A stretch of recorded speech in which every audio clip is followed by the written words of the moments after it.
TV देख रहे मेरे वालों सारे दर्शकों को प्यार भरी सत श्री अकाल।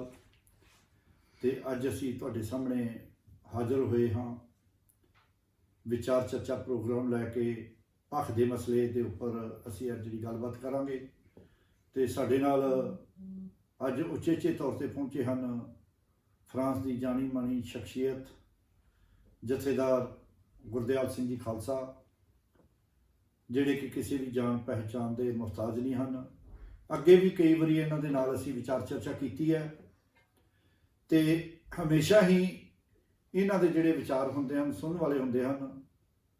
सो अज असीं जिहड़ा किसानां दा मोर्चा 22वें दिन विच दाखिल हो चुका है तो अज उत्थे किसानां नूं सहयोग देने वास्ते, किसानां दी पैरवी करने वास्ते, किसानां नूं नवीं सेध देने वास्ते जिहड़ी एक धार्मिक शख्सियत जिहदे उपर इस वेले पूरे पंजाबियों की जिहड़ी नज़र लगी हुई है, उन्हां दे उपर सारे लोग उन्हां वल वेख रहे हैं कि वो संगत नूं की सेध दिंदे हन। भाई रणजीत सिंह जी खालसा जिहड़े कि अकाल तख्त साहब के जथेदार भी हैं, वो अज उत्थे मोर्चे ते पहुंचे हैं। तो असी जथेदार साहब को पुछांगे कि जिहड़ा अज जाके उन्होंने विचार चर्चा की है, किसानों के नाल उन्होंने नवीं सेध दी है, उन्होंने हौसला अफजाई की है, वो बारे असीं इन्हां नूं पुछांगे भी उन्होंने उत्थे पहुंचण नाल जिहड़ा अंदोलन वैसे तो पहला ही बहुत बुलंदियां ते पहुंचा होया है, उन्होंने कितना को होर बल मिलिया। हाँ जी जथेदार साहब, तुहाडा स्वागत है सत्कारतार टीवी ते तुसीं दर्शकों के नाल अपने विचार साझे करो कि जिहड़े भाई रणजीत सिंह जी खालसा जो उत्थे अंदोलन वाली जगह ते पहुंचे ने ਸਿੰਘੂ बार्डर ते उन्होंने जाके उत्थे उन्होंने विचार साझे कीते ने। इहदे बारे तुहाडा की विचार है कि उन्होंने कितना क बल किसानों नूं मिलिया उत्थे उन्होंने पहुंचण नाल?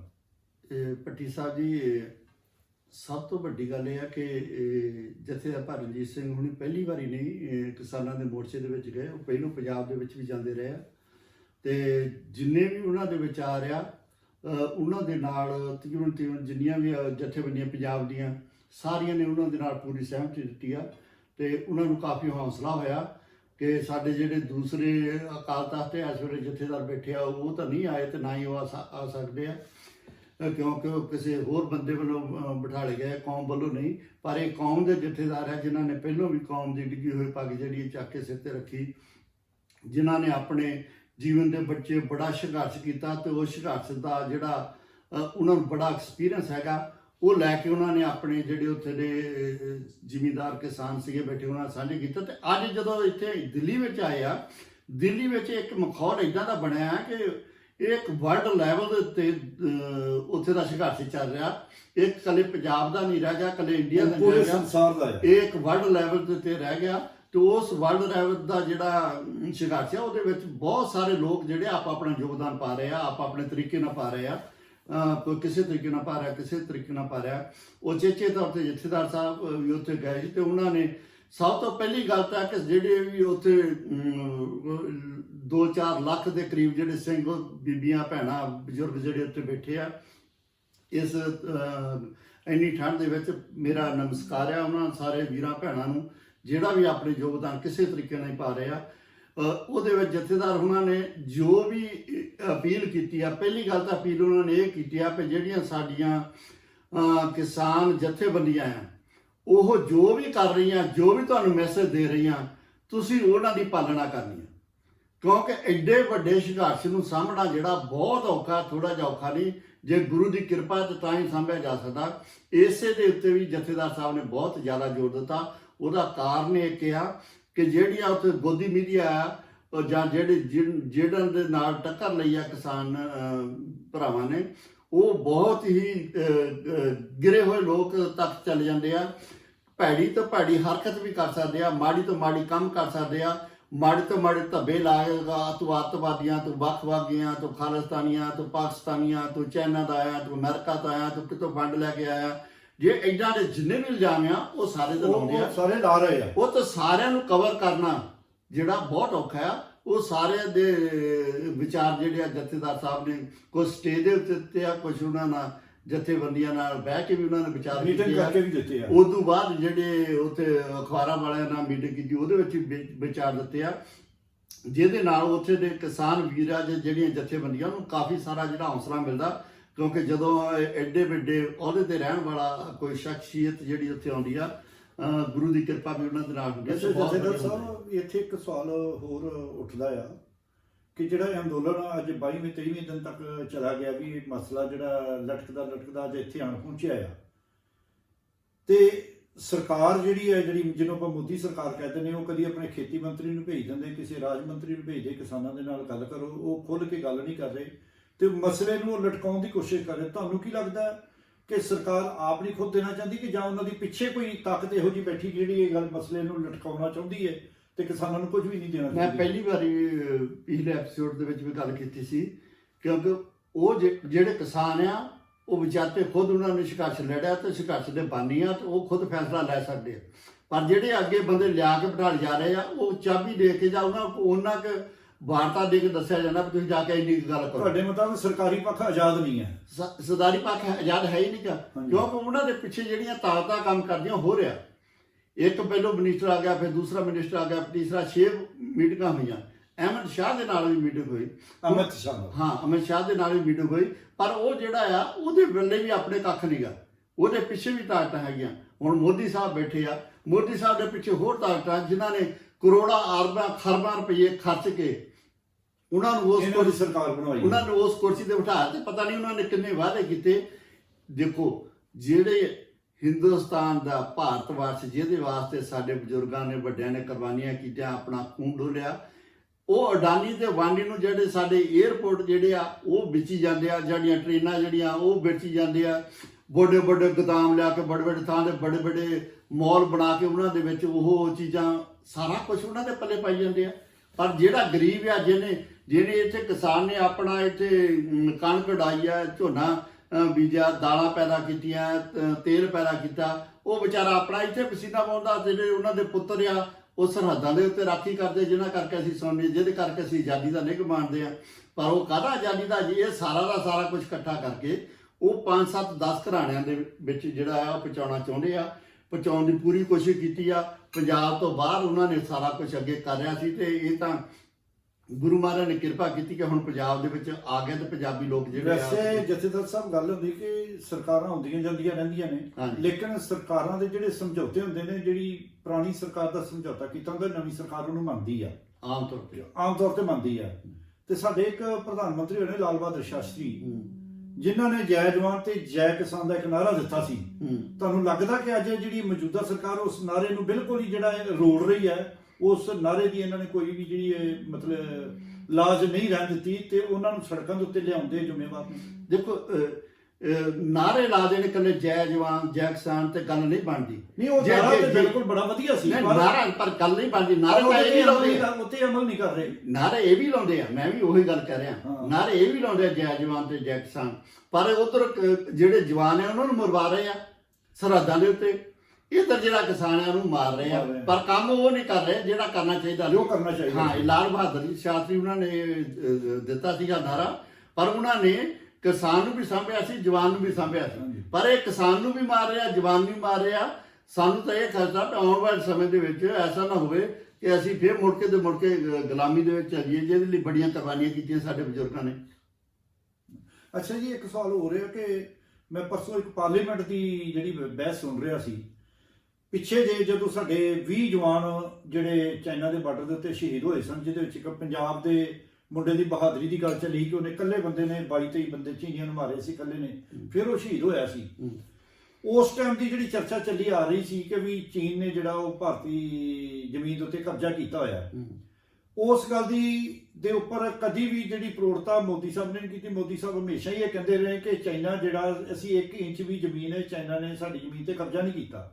ਲੇਕਿਨ ਸਾਡੇ ਦੇਸ਼ ਦਾ ਜਿਹੜਾ ਡਿਫੈਂਸ ਮਿਨਿਸਟਰ ਆ, ਜਿਹੜਾ ਮੋਦੀ ਸਰਕਾਰ ਦੇ ਵਿੱਚ ਤੀਸਰੇ ਨੰਬਰ ਦਾ ਮੰਤਰੀ ਆ, ਤੀਸਰੇ ਨੰਬਰ ਤੇ ਪਾਵਰਫੁਲ ਮੰਤਰੀ ਆ, ਉਹਨੇ ਕਿਹਾ ਜੀ 38,000 ਵਰਗ ਫੁੱਟ ਦੇ ਉੱਪਰ ਜਿਹੜਾ ਚਾਈਨਾ ਨੇ ਸਾਡੇ ਤੇ ਕਬਜ਼ਾ ਕੀਤਾ ਹੋਇਆ ਵੀ ਇਹਦੇ ਤੁਸੀਂ ਕਹਿੰਦੇ ਵੀ ਇੱਕ ਤਾਂ ਜਿਹੜਾ ਤੀਜੇ ਨੰਬਰ ਦਾ ਪਾਵਰਫੁਲ ਮੰਤਰੀ ਉਹ ਕਹਿ ਰਿਹਾ 38,000 ਤੇ ਕਬਜ਼ਾ ਕੀਤਾ ਹੋਇਆ ਚਾਈਨਾ ਨੇ, ਜਿਹੜੇ ਦੇਸ਼ ਦਾ ਪ੍ਰਧਾਨ ਮੰਤਰੀ ਹੈ ਉਹ ਕਹਿ ਰਿਹਾ ਕਿ ਬਿਲਕੁਲ 1 ਇੰਚ ਵੀ ਜ਼ਮੀਨ ਜਿਹੜੀ ਉਹਨਾਂ ਨੇ ਕਬਜ਼ਾ ਨਹੀਂ ਕੀਤਾ।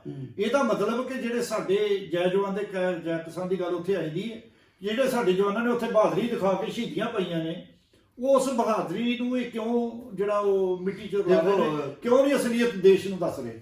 ਦੇਖੋ ਅਸਲੀਅਤ ਤਾਂ ਕਿ ਉਹ ਬਣੇ ਝੂਠ ਦੇ ਤਰੀਕੇ ਨਾਲ ਹੈ। ਝੂਠੇ ਦੇ ਤਰੀਕੇ ਨਾਲ ਵੋਟਾਂ ਲੈ ਕੇ EVM ਜਿਹੜਾ ਹੈ ਉਹਦੇ ਤੋਂ ਬਣੇ। ਫਿਰ ਦੂਸਰਾ, ਇੱਕ ਬੰਦੇ ਨੇ ਸੇਵਾ ਕਰਨ ਵਾਸਤੇ ਆਉਣਾ, ਕਹਿੰਦਾ ਮੈਂ ਚੌਕੀਦਾਰ ਹਾਂ, ਮੈਂ ਸੇਵਾ ਕਰਨ ਵਾਸਤੇ ਆਇਆ, ਮੈਂ ਤੁਹਾਡਾ ਸੇਵਾਦਾਰ ਹਾਂ, ਤੇ ਆਪਣੇ ਨਾਲ ਇਹ ਵੀ ਦੱਸ ਰਿਹਾ ਵੀ ਮੇਰੀ ਛਾਤੀ ਜਿਹੜੀ 56 ਇੰਚ ਦੀ ਆ, ਮੈਂ ਠੋਕ ਕੇ ਰੱਖ ਦੂੰ, ਜੇ ਕਰ ਦੂੰ, ਉਹ ਕਰ ਦੂੰ। ਪਰ ਲੜਦਾ ਤਾਂ ਅੱਗੇ ਜਾ ਕੇ ਮੇਰਾ ਭਰਾ ਆ, ਮੇਰੇ ਬਜ਼ੁਰਗ ਲੜਦੇ ਆ, ਉੱਥੇ 36 ਇੰਚ ਦੀ ਛਾਤੀ ਤਾਂ ਨਹੀਂ ਜਾਂਦੀ, ਜਾਂ 56 ਇੰਚ ਛਾਤੀ ਨਹੀਂ ਜਾਂਦੀ, ਉੱਥੇ ਤਾਂ ਮੇਰੇ ਭਰਾ ਲੜਦੇ। ਚਾਈਨਾ ਦੇ ਵਾਸਤੇ ਜਦੋਂ ਹੁਣ ਸਾਡੇ ਨੌਜਵਾਨਾਂ ਨੇ ਆਪਣੀ ਕਿਰਪਾਨ ਕੱਢ ਕੇ, ਇਹ ਨਹੀਂਗਾ ਵੀ ਗਵਰਨਮੈਂਟ ਦੇ ਹਥਿਆਰ ਲੈ ਕੇ ਗੋਲੀਆਂ ਮਾਰੀਆਂ, ਬੰਬ ਮਾਰੇ ਤੇ ਨਹੀਂ ਮਾਰੇ, ਕਿਰਪਾਨ ਦੇ ਨਾਲ ਉਹਨਾਂ ਨੂੰ ਰੋਕਿਆ ਅੰਦਰ ਆਉਣ ਤੋਂ, ਤੇ ਆਪਣੀ ਕੁਰਬਾਨੀ ਵੀ ਦਿੱਤੀ ਤੇ ਉਹਨਾਂ ਨੂੰ ਪਿੱਛੇ ਵੀ ਮੋੜਿਆ। ਹੁਣ ਉਹਨਾਂ ਨੇ ਆ ਕੇ ਇੰਨਾ ਰਕਬਾ ਸਾਡਾ ਦਬ ਲਿਆ, ਇਹ ਹਜੇ ਵੀ ਅੰਦਰ ਕਹੀ ਜਾਂਦੇ 56 ਦੀ ਛਾਤੀ, ਪਰ ਉਹ ਤਾਂ ਸਾਡੇ ਅੰਦਰ ਆ ਕੇ ਉਹ ਅਸਲੀਅਤ ਵੀ ਜਿਹੜੀ ਆ ਨਹੀਂ ਦੱਸ ਰਹੇ ਆਪਣੀ ਲੋਕਾਂ ਨੂੰ ਵੀ ਆਹ ਕੁਝ ਹੋ ਗਿਆ ਸਾਡੇ ਦੇ ਨਾਲ, ਕਿਉਂਕਿ ਅੰਦਰ ਹੀ ਇਹਨਾਂ ਘਮਸਾਨ ਪਾ ਲਿਆ, ਇੰਨਾ ਕੁਝ ਬੇਈਮਾਨੀ ਕਰੀ ਜਾਂਦੇ ਆ, ਇਸ ਕਰਕੇ ਉਹ ਸਾਰਾ ਕੁਝ ਇਗਨੋਰ ਕਰੀ ਜਾਂਦੇ ਲੋਕਾਂ। ਅੱਛਾ ਜੀ, ਇੱਕ ਆਪਾਂ ਗੱਲ ਕਰਦੇ ਹਾਂ, ਜਿਵੇਂ ਕਿਸਾਨ ਅੰਦੋਲਨ ਚੱਲ ਰਿਹਾ, ਇਦਾਂ ਦਾ ਅੰਦੋਲਨ ਇੱਕ ਦੀ ਜਦੋਂ ਅੰਗਰੇਜ਼ਾਂ ਦਾ ਰਾਜ ਸੀ, ਉਦੋਂ ਜਲਿਆਂਵਾਲੇ ਬਾਗ ਦੇ ਵਿੱਚ ਵੀ ਚੱਲਿਆ ਸੀ। ਉਸ ਟਾਈਮ ਵੀ ਜਿਹੜੇ ਸਾਡੇ ਲੋਕ ਸੀ ਸ਼ਾਂਤੀਪੂਰਵਕ ਜਿਹੜਾ ਉਹ ਮੀਟਿੰਗ ਕਰ ਰਹੇ ਸੀ, ਉਹ ਮੁਜ਼ਾਹਰਾ ਕਰ ਰਹੇ ਸੀ, ਸ਼ਾਂਤੀਪੂਰਵਕ ਸਪੀਚਾਂ ਕਰ ਰਹੇ ਸੀ ਕਿ ਆਪਾਂ ਆਪਣੇ ਆਪ ਨੂੰ ਅੰਗਰੇਜ਼ਾਂ ਤੋਂ ਆਜ਼ਾਦ ਕਿਵੇਂ ਕਰਵਾਉਣਾ ਹੈ। ਉਹਨਾਂ ਦੇ ਵਿੱਚ ਕੋਈ ਨਾ ਉਹਨਾਂ ਕੋਲ ਹਥਿਆਰ ਸੀ, ਨਾ ਕੋਈ ਗੱਲਬਾਤ। ਜੋ ਅੱਜ ਪੋਜੀਸ਼ਨ ਬਣੀ ਹੈ ਕਿਸਾਨਾਂ ਦੀ, ਕਿਸਾਨ ਵੀ ਜਿਹੜਾ ਨੰਗੇ ਧੜ ਬੈਠੇ ਨੇ, ਇਹਨਾਂ ਦੇ ਕੋਲ ਕੁਝ ਨਹੀਂ, ਖਾਣ ਪੀਣ ਤੋਂ ਬਿਨਾਂ ਇਹਨਾਂ ਕੋਲ ਹੋਰ ਕੁਝ ਨਹੀਂ ਹੈ, ਜਾਂ ਇਹਨਾਂ ਦੇ ਨਾਲ ਰੱਬ ਦਾ ਨਾਂ ਆ, ਜਿਹੜਾ ਕਿ ਪ੍ਰਮਾਤਮਾ ਜਿਹੜਾ ਸਾਰਿਆਂ ਦੀ ਰੱਖਿਆ ਕਰਦਾ, ਉਹ ਕਿਸਾਨਾਂ ਦੀ ਵੀ ਰੱਖਿਆ ਖੁੱਲੇ ਅਸਮਾਨ 'ਚ ਕਰ ਰਿਹਾ ਹੈ। ਲੇਕਿਨ ਕੁਝ ਅਫਵਾਹਾਂ ਉੱਡ ਰਹੀਆਂ ਨੇ ਕਿ ਸ਼ਾਇਦ ਸਰਕਾਰ ਇਹਨਾਂ ਨੂੰ ਕੁਝ ਗੜਬੜ ਕਰੇ, ਪਰ ਮੇਰਾ ਖਿਆਲ ਲੱਗਦਾ ਨਹੀਂ ਕਿ ਸ਼ਾਂਤਮਈ ਧਰਨੇ ਦੇ ਉੱਪਰ ਕੋਈ ਇਹੋ ਜਿਹੀ ਗੱਲਬਾਤ ਹੋਵੇ। ਤੁਹਾਡਾ ਖਿਆਲ ਕੀ ਹੈ ਕਿ ਕੋਈ ਗੜਬੜ ਹੋ ਸਕਦੀ ਹੈ ਜਾਂ ਨਹੀਂ ਹੋ ਸਕਦੀ? ਜਿਹੜਾ ਜਲਿਆਂਵਾਲੇ ਬਾਗ ਦੇ ਵਿੱਚ ਹੋਈ ਸੀਗੀ, ਉਹ ਜਿਹੜੇ ਲੋਕ ਸੀ ਆਪਣਾ ਮੁਜ਼ਾਹਰਾ ਕਰਨ ਨੂੰ ਕਿਹਾ ਸੀ, ਸ਼ਾਂਤਮਈ ਸੀ, ਪਰ ਉਹ ਆਪਣੇ ਵੱਲੋਂ ਸ਼ਹੀਦੀ ਦੇਣ ਵਾਸਤੇ ਨਹੀਂ ਸੀਗੇ। ਪਰ ਆਹ ਜਿਹੜਾ ਸੰਘਰਸ਼ ਆ, ਇਹਦੇ ਵਿੱਚ ਬਹੁਤ ਗਿਣਤੀ ਜਿਹੜੀ ਆ ਉਹ ਆਪਣੇ ਸਿਰਾਂ ਦੇ ਉੱਤੇ ਕਫਨ ਬੰਨ੍ਹ ਕੇ ਗਈ ਆ, ਜਿਹਨੂੰ ਉਹ ਆਪਣੇ ਆਪ ਨੂੰ ਜਿੰਦਾ ਸ਼ਹੀਦ ਸਮਝ ਕੇ ਉੱਥੇ ਗਏ ਆ। ਉਹਦੇ ਵਿੱਚ ਸਾਡੀਆਂ ਭੈਣਾਂ ਵੀ ਆ, ਸਾਡੇ ਬਜ਼ੁਰਗ ਵੀ ਆ, ਸਾਡੇ ਨੌਜਵਾਨ ਵੀਰ ਵੀ ਆ, ਸਾਡੇ ਲੀਡਰ ਵੀ ਆ ਉਹਦੇ ਵਿੱਚ, ਸਮਝੇ ਨਾ।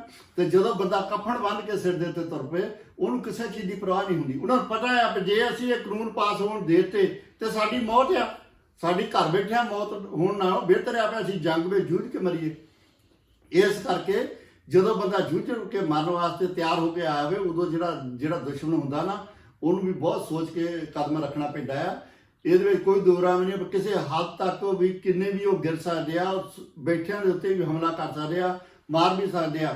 ਪਰ ਜਦੋਂ ਅੱਗੇ ਪਤਾ ਪਿਆ ਅੱਗੇ ਰੱਬ ਦਾ ਆਸਰਾ ਲੈ ਕੇ ਉਹ ਬੰਦੇ ਬੈਠੇ ਆ, ਉਹ ਜੂਝਣ ਲਈ ਤਿਆਰ ਆ, ਤੇ ਸ਼ਾਇਦ ਉਹ ਜਿਹੜੇ ਆ ਇਦਾਂ ਦਾ ਕੰਮ ਨਹੀਂ ਕਰਦੇ। ਤੇ ਜੇਕਰ ਉਹ ਇਹੋ ਜਿਹੀ ਗੱਲ ਕਰਦੇ ਤਾਂ ਮੇਰਾ ਖਿਆਲ ਇਹ ਸਰਕਾਰ ਦੇ ਕਫਨ 'ਚ ਆਖਰੀ ਕਿੱਲ ਹੋਵੇਗਾ, ਜੇਕਰ ਉਹ ਇਹੋ ਜਿਹੀ ਕੋਈ ਉਹਨਾਂ ਗਲਤੀ ਕੀਤੀ। ਵੈਸੇ ਤਾਂ ਸ਼ਾਂਤੀਪੂਰਵਕ ਜਦੋਂ ਅੰਦੋਲਨ ਚੱਲਦਾ ਹੋਵੇ, ਦੁਨੀਆ ਭਰ ਦਾ ਅਸੂਲ ਹੈ ਡੈਮੋਕ੍ਰੇਸੀ ਦੇ ਵਿੱਚ ਕਿ ਉਹਨੂੰ ਤੁਸੀਂ ਕੋਈ ਉਹਦੇ ਨਾਲ ਧੱਕਾ ਨਹੀਂ ਕਰ ਸਕਦੇ। ਲੇਕਿਨ ਜਿਹੜੀ ਇਹ ਮੋਦੀ ਸਰਕਾਰ ਹੈ ਇਸ ਵੇਲੇ, ਇਹ ਬਿਲਕੁਲ ਧੱਕੇਸ਼ਾਹੀ ਦੀ ਸਰਕਾਰ ਹੈ ਕਿ ਜਿਵੇਂ ਇਹਨਾਂ ਧੱਕੇ ਦੇ ਨਾਲ ਇਹ ਬਿੱਲ ਪਾਸ ਕਰਵਾ ਕੇ ਕਾਰਪੋਰੇਟ ਘਰਾਣਿਆਂ ਦਾ ਫਾਇਦਾ ਕਰ ਰਹੇ ਨੇ। ਅਜੇ ਤੱਕ ਵੀ ਇਹ ਜਿਹੜੇ ਆਪਣਾ ਇਹੋ ਜਿਹਾ ਇਹਨਾਂ ਨੇ ਅੜੀਅਲ ਰਵੱਈਆ ਅਪਣਾਇਆ ਹੋਇਆ ਕਿ ਦੁਨੀਆ ਭਰ ਦੇ ਜਿੰਨੇ ਵੀ ਭਾਰਤ ਦੇ ਸਟੇਟ ਨੇ, ਸਾਰੇ ਸਟੇਟਾਂ ਤੋਂ ਕਿਸਾਨ ਉੱਥੇ ਆਣ ਕੇ ਬਹਿ ਗਏ ਨੇ, ਹਰ ਵਰਗ ਦਾ ਲੋਕ ਆਣ ਕੇ ਉੱਥੇ ਬੈਠ ਗਿਆ। ਮੋਰਚੇ ਨੂੰ ਸਾਰੇ ਹੀ ਉਹ ਕਹਿ ਰਹੇ ਨੇ ਕਿ ਇਹਨਾਂ ਦਾ ਅੰਦੋਲਨ ਜਿਹੜਾ ਬਿਲਕੁਲ ਸਹੀ ਹੈ, ਇਹਨਾਂ ਦੀ ਮੰਗ ਸਹੀ ਹੈ। ਇਸ ਦੇ ਬਾਵਜੂਦ ਵੀ ਉਹਨਾਂ ਨੇ ਇਹੋ ਜਿਹਾ ਠੀ ਰਵੱਈਆ ਕਿਉਂ ਅਪਣਾਇਆ ਹੋਇਆ? ਅਸਲ ਵਿੱਚ ਕਿਉਂਕਿ ਅਸੀਂ ਰੱਬ ਨੂੰ ਮੰਨਣ ਵਾਲੇ ਬੰਦੇ ਆ, ਉਹਦੇ ਭਾਣੇ ਵਿੱਚ ਰਹਿਣ ਵਾਲੇ ਬੰਦੇ ਆ, ਕਿਉਂਕਿ ਉਹਦੇ ਭਾਣੇ ਤੋਂ ਬਗੈਰ ਕੁਝ ਨਹੀਂ ਹੁੰਦਾ। ਜਦੋਂ ਮੈਂ ਪਹਿਲਾਂ ਵੀ ਬੇਨਤੀ ਕੀਤੀ, ਜਦੋਂ ਕਿਸੇ ਜ਼ੁਲਮ ਦੀ ਅਖੀਰ ਹੋ ਜਾਂਦੀ ਆ ਤੇ ਉਦੋਂ ਅਕਾਲ ਪੁਰਖ ਵਾਹਿਗੁਰੂ ਜਿਹੜਾ ਹੈ ਕਿਸੇ ਨਾ ਕਿਸੇ ਆਪ ਹਾਜ਼ਰ ਨਾਜ਼ਰ ਹੁੰਦਾ। ਇਸ ਮੋਰਚੇ ਦੇ ਵਿੱਚ ਅਕਾਲ ਪੁਰਖ ਵਾਹਿਗੁਰੂ ਜਿਹੜਾ ਹੈ ਉਹ ਹਾਜ਼ਰ ਨਾਜ਼ਰ ਆ, ਇਹਦੇ ਵਿੱਚ ਕੋਈ ਦੋ ਰਾਵਾਂ ਨਹੀਂ ਗਿਆ। ਨਹੀਂ ਤਾਂ ਇਦਾਂ ਦੀ ਠੰਡ ਦੇ ਵਿੱਚ ਸਾਡੇ 70 80 90 ਸਾਲ ਦੇ ਬਜ਼ੁਰਗ ਜਿਹੜੇ ਬੈਠੇ ਇੱਕ ਕੰਬਲ ਦਾ ਸਹਾਰਾ ਲੈ ਕੇ, ਤੇ ਉੱਥੇ ਲੰਗਰ ਇਦਾਂ ਵਰਤਦੇ ਪਏ ਆ ਵੀ ਜਿੱਦਾਂ ਕਿਸੇ ਜੰਗਲ ਵਿੱਚ ਮੰਗਲ ਗਾ। ਔਰ ਉੱਥੇ ਦੇ ਰਹਿਣ ਵਾਲੇ ਲੋਕ ਜਿਨ੍ਹਾਂ ਨੂੰ ਹੁਣ ਤੱਕ ਹਿੰਦੂ ਸਿੱਖ ਮੁਸਲਮਾਨ ਤੇ ਈਸਾਈ ਦੇ ਨਾਂ ਦੇ ਨਾਲ ਲੜਾਇਆ ਜਾਂਦਾ ਸੀਗਾ, ਅੱਜ ਉਹੀ ਸਾਰੇ ਜਿੰਨੇ ਵੀ ਆ ਹਿੰਦੂ ਸਿੱਖ ਮੁਸਲਮਾਨ ਜਿਹੜੇ ਆ ਆਪਸ ਵਿੱਚ ਜੱਫੀਆਂ ਪਾਈ ਫਿਰਦੇ ਆ, ਇੱਕ ਦੂਜੇ ਦੇ ਦੁੱਖ ਸੁੱਖ ਦੇ ਸਹਾਈ ਹੁੰਦੇ ਆ, ਆਪਣੇ ਦਰਵਾਜ਼ੇ ਘਰਾਂ ਦੇ ਖੁੱਲ੍ਹ ਦਿੱਤੇ ਉਹਨਾਂ ਹਿੰਦੂਆਂ ਭਰਾਵਾਂ ਨੇ ਜਿਹਨਾਂ ਦੇ ਵਿੱਚ ਨਫ਼ਰਤ ਪਾਈ ਗਈ ਸੀਗੀ, ਉਹ ਸਾਰੇ ਨਫ਼ਰਤ ਹੀ ਇਹਨਾਂ ਸਰਕਾਰਾਂ ਨੇ ਤੇ ਮੀਡੀਆ ਨੇ ਰਲ ਕੇ ਪਾਈ ਸੀ, ਸਾਰਾ ਕੁਝ ਰਲ ਕੇ ਪਾਇਆ ਸੀ। ਪਰ ਹੁਣ ਅਕਾਲ ਪੁਰਖ ਵਾਹਿਗੁਰੂ ਨੇ ਕਲਾ ਵਰਤਾਈ ਆ, ਜਿਹੜੇ ਜਾਟ ਭਰਾਵਾਂ ਨੂੰ ਸਾਡੇ ਦੇ ਦੁਸ਼ਮਣ ਬਣਾ ਖੜੇ ਕੀਤਾ ਸੀ, ਉਹਨਾਂ ਨੇ ਜੱਫੀਆਂ ਪਾ ਕੇ ਕਿਹਾ ਇਹ ਮੇਰਾ ਵੱਡਾ ਭਰਾ ਹੈ ਤੇ ਇਹ ਮੇਰਾ ਛੋਟਾ ਭਰਾ ਆ। ਔਰ ਨਾਲ ਉਹਨਾਂ ਨੇ ਵੀ ਕਿਹਾ ਕਿ ਸਾਨੂੰ ਅੱਜ ਪਤਾ ਲੱਗਾ ਵੀ ਸਿੱਖ ਕੀ ਨੇ। ਸਾਨੂੰ ਇਹ ਇਕੱਲੇ ਇਹਨਾਂ ਨੇ ਪਤਾ ਲੱਗਾ, ਸਾਰੇ ਹਿੰਦੁਸਤਾਨ ਦੇ ਵਿੱਚ ਵੀ ਜਿਹੜਾ ਸੀ ਭਾਵੇਂ ਥੋੜਾ ਬਹੁਤਾ ਪਤਾ ਸੀ, ਪਰ ਇਹ ਅਕਾਲ ਪੁਰਖ ਵਾਹਿਗੁਰੂ ਨੇ ਕਲਾ ਵਰਤਾਈ ਆ। ਅੱਜ ਸਾਰੀ ਦੁਨੀਆ ਤੇ ਸਾਰੇ ਹਿੰਦੁਸਤਾਨ ਦੇ ਵਿੱਚ ਪਤਾ ਲੱਗ ਗਿਆ ਤੇ ਸਾਰੇ ਆ ਕੇ ਜੱਫੀਆਂ ਪਾਉਂਦੇ ਆ ਤੇ ਸਾਰੇ ਕਹਿੰਦੇ ਆ ਇਹ ਜਿਹੜੀ ਦਸਤਾਰ ਆ ਇਹ ਸਾਡੇ ਵੱਡੇ ਭਰਾ ਆ, ਅਸੀਂ ਇਹਨਾਂ ਤੋਂ ਪਹਿਲਾਂ ਅਸੀਂ ਆਪਣੀ ਜਾਨ ਦੇਵਾਂਗੇ। ਮੈਂ ਬੀਬੀਆਂ ਭੈਣਾਂ ਬੜੀਆਂ ਦੇਖੀਆਂ ਜਿਹੜੀਆਂ ਇਹ ਵੀ ਦੱਸਦੇ, ਛਾਤੀ ਤੇ ਹੱਥ ਮਾਰੇ ਦੱਸਦੀਆਂ ਅਸੀਂ ਹਿੰਦੂ ਹਾਂ ਜਾਂ ਅਸੀਂ ਮੁਸਲਮਾਨ ਆ ਜਾਂ ਅਸੀਂ ਈਸਾਈ ਹਾਂ। ਖਬਰਦਾਰ ਕਿਸੇ ਬੰਦੇ ਨੇ ਜ਼ਰੂਰਤ ਇਹਨਾਂ ਵੱਲ ਕਿਸੇ ਨੇ ਦੇਖਿਆ ਤਾਂ ਅਸੀਂ ਧੰਨ ਜਿਹੜਾ ਵਰਤਾਂਗੇ। ਇਹ ਬਹੁਤ ਵੱਡੀ ਗੱਲ ਆ। ਇਹੋ ਜਿਹੇ ਸੰਘਰਸ਼ ਨੂੰ ਰੋਕਣਾ ਕਿਸੇ ਗੌਰਮੈਂਟ ਦਾ ਕੰਮ ਨਹੀਂਗਾ, ਕਿਸੇ ਗੌਰਮੈਂਟ ਦਾ ਕੰਮ ਨਹੀਂ, ਕਿਉਂਕਿ ਹਜੇ ਸਾਰੀ ਦੁਨੀਆ ਦੇ ਲੋਕ ਜਿਹੜੇ ਆ, ਸਾਰੀ ਦੁਨੀਆ ਦਾ ਜਿਹੜਾ ਮੀਡੀਆ ਉਹ ਉਸ ਚੀਜ਼ ਨੂੰ ਕਵਰ ਕਰ ਰਿਹਾ। ਅਸੀਂ ਕੋਈ ਗੱਲ ਨਹੀਂ, ਭਾਵੇਂ ਗੋਦੀ ਮੀਡੀਆ ਨਹੀਂ ਕਰ ਰਿਹਾ, ਪਰ BBC ਲੰਡਨ ਵਰਗੇ ਜਿਹੜੀ ਵੱਡੇ ਚੈਨਲ ਫਰਾਂਸ ਦੇ ਚੈਨਲਾਂ ਨੇ, ਫਰਾਂਸ ਦੀਆਂ ਅਖਬਾਰਾਂ ਨੇ ਦਿੱਤੀ ਆ, ਅਮਰੀਕਾ ਵਾਲਿਆਂ ਨੇ ਦਿੱਤੀ ਆ, ਆਸਟ੍ਰੇਲੀਆ ਵਾਲਿਆਂ ਨੇ ਦਿੱਤੀ ਆ, ਕੈਨੇਡਾ ਵਾਲਿਆਂ ਨੇ ਦਿੱਤੀ ਆ। ਬਹੁਤ ਵੱਡੀ ਗੱਲ ਹੈ। ਜੇ ਬਹੁਤ ਵੱਡੀ ਗਲਤੀ ਹੋ ਗਈ ਜੇ ਉਹ ਸਰਕਾਰ ਜਿਹੜੀ ਆ, ਸਾਡੇ ਹਿੰਦੁਸਤਾਨ ਦੀ ਸਰਕਾਰ ਜਿਹੜੀ ਆ, ਕਿਸੇ ਦਾ ਜ਼ੁਲਮ ਸਾਡੇ ਭਰਾਵਾਂ ਤੇ ਢਾਊਗੀ, ਉਹਦਾ ਖਮਿਆਜ਼ਾ ਜਿਹੜਾ ਬਹੁਤ ਮਹਿੰਗਾ ਪਊਗਾ, ਬਹੁਤ ਭਾਰੀ ਪਊਗਾ। ਤੇ ਜਿੰਨੀ ਛੇਤੀ ਉਹ ਆਪਣਾ ਜਿਹੜੇ ਹੱਕ ਆ ਜਿਹੜੇ ਇਹਨਾਂ ਕਿਸਾਨਾਂ ਨੂੰ, ਮਜ਼ਦੂਰਾਂ ਨੂੰ ਦੇ ਦੇਣਗੇ, ਉਨੀ ਚੰਗਾ ਰਹੂਗਾ। ਅਸੀਂ ਚਾਹੁੰਦੇ ਹਾਂ ਕਿ ਉਸ ਮੁਲਕ ਦੇ ਵਿੱਚ ਉਹ ਜਿਹੜਾ ਜਿਹਦੇ ਲਈ ਸਾਡੇ ਬਜ਼ੁਰਗਾਂ ਨੇ ਕੁਰਬਾਨੀਆਂ ਕੀਤੀਆਂ ਉਹ ਹੱਸਦਾ ਵੱਸਦਾ ਤੇ ਖੇਡਦਾ ਰਹੇ। ਪਰ ਇਹ ਲੋਕ ਜਿਹੜੇ ਬੇਈਮਾਨ ਲੋਕ ਆ, ਉਹੀ ਬਿੱਲ ਲੈ ਕੇ ਆ ਰਹੇ ਆ ਜਿਹੜੇ ਪਹਿਲਾਂ ਕਿਤੇ ਅੰਗਰੇਜ਼ਾਂ ਨੇ ਲਿਆਂਦਾ ਸੀ ਤੇ ਭਾਰਤ ਦੇ ਚਾਚੇ ਨੇ ਜਾ ਕੇ ਉਸ ਨੂੰ ਰੋਕਿਆ ਸੀਗਾ। ਇਹ ਉਹੀ ਬਿੱਲ ਜਿਹੜੇ ਅੱਜ ਸਾਡੇ ਜਿਹੜੇ ਕਾਲੇ ਅੰਗਰੇਜ਼ ਆ ਉਹ ਲੈ ਕੇ ਆਏ ਭੱਟੀ ਸਾਹਿਬ। ਹਾਂਜੀ, ਅੱਜ ਇਹ ਸਨ ਭਾਈ ਸਾਹਿਬ ਜਥੇਦਾਰ ਗੁਰਦਿਆਲ ਸਿੰਘ ਜੀ ਖਾਲਸਾ, ਜਿਨ੍ਹਾਂ ਦੇ ਨਾਲ ਅੱਜ ਅਸੀਂ ਵਿਚਾਰ ਚਰਚਾ ਕੀਤੀ ਹੈ। ਤੇ ਇਹਨਾਂ ਨੇ ਆਪਣੇ ਵਿਚਾਰ ਚਰਚਾ ਦੇ ਦਰਮਿਆਨ ਇਹ ਗੱਲ ਜ਼ੋਰ ਦੇ ਕੇ ਕਹੀ ਹੈ ਕਿ ਸਰਕਾਰ ਨੂੰ ਬਹੁਤ ਸੋਚ ਸਮਝ ਕੇ ਕੋਈ ਜਿਹੜਾ ਕਦਮ ਪੁੱਟਣਾ ਚਾਹੀਦਾ ਕਿ ਸ਼ਾਂਤਮਈ ਧਰਨਾ ਜਿਹੜਾ ਬੈਠਾ ਹੈ, ਸ਼ਾਂਤਮਈ ਕਿਸਾਨ ਬੈਠੇ ਹਨ, ਸ਼ਾਂਤਮਈ ਬੱਚੇ ਤੇ ਬੀਬੀਆਂ ਬੈਠੇ ਹਨ, ਸ਼ਾਂਤਮਈ ਹਰੇਕ ਵਰਗ ਦੇ ਲੋਕ ਉੱਥੇ ਜਿਹੜੇ ਬੈਠੇ ਹਨ, ਉਹਨਾਂ ਨੂੰ ਅਗਰ ਇਹਨਾਂ ਨੇ ਕੋਈ ਵੀ ਗਲਤੀ, ਕੋਈ ਉਹਨਾਂ ਨੂੰ ਧਮਕਾਉਣ ਦੀ ਜਾਂ ਡਰਾਉਣ ਦੀ ਕੀਤੀ ਤਾਂ ਉਹ ਸਰਕਾਰ ਨੂੰ ਜਿਹੜੀ ਬਹੁਤ ਭਾਰੀ ਜਿਹੜੀ ਉਹ ਪਵੇਗੀ। ਕਿਉਂਕਿ ਦੁਨੀਆ ਭਰ ਦੇ ਕਾਨੂੰਨਾਂ ਦੇ ਮੁਤਾਬਕ, ਡੈਮੋਕ੍ਰੇਸੀ ਦੇ ਮੁਤਾਬਕ ਸ਼ਾਂਤਮਈ ਅੰਦੋਲਨ ਕਰਨਾ ਸਾਰਿਆਂ ਦਾ ਹੱਕ ਹੈ। ਤੋਂ ਆਪਣੇ ਉਸੇ ਹੱਕ ਦੀ ਵਰਤੋਂ ਕਰਕੇ ਉੱਥੇ ਜਿਹੜੇ ਬੈਠੇ ਨੇ ਤੇ ਉਹਨਾਂ ਦੀਆਂ ਜਿਹੜੀਆਂ ਮੰਗਾਂ ਨੇ ਉਹਨਾਂ ਨੂੰ ਸਾਰੀ ਦੁਨੀਆ ਇਸ ਟਾਈਮ ਜਾਇਜ਼ ਮੰਨਦੀ ਹੈ। ਉਹ ਕਹਿੰਦੀ ਹੈ ਕਿ ਕਿਸਾਨਾਂ ਦੀਆਂ ਮੰਗਾਂ ਜਿਹੜੀਆਂ ਬਿਲਕੁਲ ਜਾਇਜ਼ ਨੇ ਤੇ ਸਰਕਾਰ ਨੂੰ ਬਿਨਾਂ ਦੇਰੀ ਜਿਹੜੀ ਇਹਨਾਂ ਦੀਆਂ ਮੰਗਾਂ ਜਿਹੜੀਆਂ ਮੰਨ ਲੈਣੀਆਂ ਚਾਹੀਦੀਆਂ ਨੇ। ਤੇ ਬਹੁਤ ਵਧੀਆ ਖਿਆਲ ਜਥੇਦਾਰ ਸਾਹਿਬ ਨੇ ਜਿਹੜੇ ਆਪਣੇ ਸਾਡੇ ਦਰਸ਼ਕਾਂ ਨੂੰ ਦਿੱਤੇ ਨੇ। ਲਾਸਟ ਦੇ ਵਿੱਚ ਕੋਈ ਖਾਸ ਸੁਨੇਹਾ ਦਰਸ਼ਕਾਂ ਵਾਸਤੇ? ਗੱਲ ਬਹੁਤ ਜ਼ਰੂਰੀ ਹੈ, ਜਿਹੜੀ ਸਿੱਧੇ ਤੌਰ ਦੇ ਉੱਤੇ ਸਰਕਾਰ ਜਿਹੜੀ ਆ ਉਹ ਇਸ ਸੰਘਰਸ਼ ਨੂੰ ਨਹੀਂ ਖਤਮ ਕਰ ਸਕਦੀ, ਉਹ ਰਿਸਕ ਨਹੀਂ ਲੈਣਗੇ। ਪਰ ਲੈਣਾ ਵੀ ਨਹੀਂ ਚਾਹੀਦਾ, ਪਰ ਨਹੀਂ ਲੈਣਗੇ, ਲੈਣਾ ਵੀ ਨਹੀਂ ਚਾਹੀਦਾ ਉਹਨਾਂ ਨੂੰ। ਪਰ ਦੂਏ ਪਾਸੇ ਉਹਨਾਂ ਦੀਆਂ ਬੇਈਮਾਨੀਆਂ ਤੇ ਉਹਨਾਂ ਦੀਆਂ ਮਕਾਰੀਆਂ ਇੰਨੀਆਂ ਭੈੜੀਆਂ ਆ, ਕਿਸੇ ਨਾ ਕਿਸੇ ਤਰੀਕੇ ਨਾਲ ਗੰਦੇ ਲੋਕ ਜਿਹੜੇ ਆ ਉਹ ਸੰਘਰਸ਼ ਵਿੱਚ ਬਾੜ ਕੇ, ਉਸ ਮੋਰਚੇ ਦੇ ਵਿੱਚ ਬਾੜ ਕੇ ਉਹਦੇ ਵਿੱਚ ਗੰਦਗੀ ਫੈਲਾਉਣ ਦੀ ਕੋਸ਼ਿਸ਼ ਕਰਨੀਆਂ। ਮੈਂ ਆਪਣੇ ਭੈਣਾਂ ਭਰਾਵਾਂ ਵੀਰਾਂ ਨੌਜਵਾਨਾਂ ਨੂੰ ਬੇਨਤੀ ਕਰਦਾ, ਇਸ ਚੀਜ਼ ਤੋਂ ਬੜਾ ਸੁਚੇਤ ਰਹੋ। ਤੇ ਦੂਸਰਾ ਜਿਹੜੀ ਉੱਥੇ ਦੀਆਂ ਅਦਾਲਤਾਂ ਹੈਗੀਆਂ, ਉੱਥੇ ਦੀਆਂ ਅਦਾਲਤਾਂ ਵੀ ਨਿਰਪੱਖ ਜਿਹੜੀ ਆ ਉਹ ਫੈਸਲਾ ਨਹੀਂ ਪੂਰਾ ਤੌਰ ਤੇ ਦਿੰਦੀਆਂ, ਉਹਨਾਂ ਤੋਂ ਵੀ ਸੁਚੇਤ ਰਹਿਣਾ। ਇਹ ਕੋਵਿਡ ਦਾ ਸਹਾਰਾ ਲੈ ਕੇ ਉੱਥੋਂ ਵੀ ਕੋਈ ਨਾ ਕੋਈ ਬਿਆਨ ਜਿਹੜਾ ਲਾਗੂ ਕਰ ਸਕਦੇ ਵੀ ਕੋਵਿਡ ਕਰਕੇ ਇਸ ਕਰਕੇ ਇਹਨਾਂ ਨੂੰ ਖਲੇਰਿਆ ਜਾ ਰਿਹਾ, ਇਸ ਕਰਕੇ ਕਿਉਂਕਿ ਬਿਮਾਰੀ ਫੈਲ ਗਈ ਆ ਤੇ ਬਿਮਾਰੀ ਫੈਲਣ ਦਾ ਇੱਦਾਂ ਵੀ ਕੁਝ ਹੋ ਸਕਦਾ। ਹਰ ਚੀਜ਼ ਨੂੰ ਸੁਚੇਤ ਰਹਿਣਾ। ਵੈਸੇ ਤੁਸੀਂ ਸਾਰੇ ਸੁਚੇਤ ਆ, ਜਿੰਨੇ ਵੀ ਮੇਰੇ ਵੀਰ ਭੈਣ ਤੇ ਕਿਸਾਨ ਮੇਰੇ ਵੀਰ ਜਿਹੜੇ ਇਸ ਨੂੰ ਲੀਡ ਕਰਕੇ ਲੈ ਕੇ ਆਇਆ, ਭਾਵੇਂ ਕਿਸੇ ਧਰਮ ਦਾ, ਕਿਸੇ ਵਰਗ ਦਾ, ਕਿਸੇ ਕਿੱਤੇ ਦਾ, ਸਾਡੇ ਸਾਰਿਆਂ ਵੱਲੋਂ ਜਿਹੜਾ ਆ ਸਾਡਾ ਟੈਲੀਵਿਜ਼ਨ ਸਤਿਕਰਤਾ ਟੈਲੀਵਿਜ਼ਨ, ਉਹਨਾਂ ਸਾਰਿਆਂ ਵੱਲੋਂ ਹਾਂਜੀ ਸਾਰਿਆਂ ਨੂੰ ਪਿਆਰ ਭਰੀ ਸਤਿ ਸ਼੍ਰੀ ਅਕਾਲ। ਵਾਹਿਗੁਰੂ ਜੀ ਕਾ ਖਾਲਸਾ, ਵਾਹਿਗੁਰੂ ਜੀ ਕੀ ਫਤਿਹ।